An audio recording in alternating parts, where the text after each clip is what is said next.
আমার পেছনের ওই যে দুটো বাড়ি দেখা যাচ্ছে, একটা লাল একটা সবুজ, ওটাই নাথুলা পাস।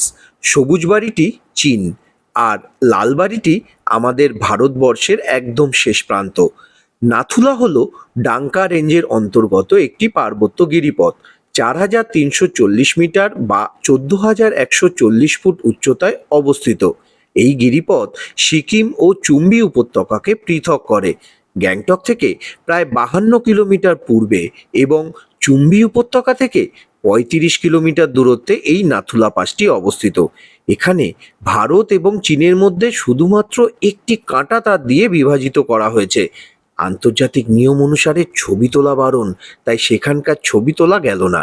ঘুরতে এসেছিলাম সেই প্রাচীন রেশম পথে, যে পথ পৌঁছে দিল নাথুলা গিরিপথে। ভেবেছিলাম অনেক বরফ পাবো, কিন্তু বরফে মোড়া নাথুলাকে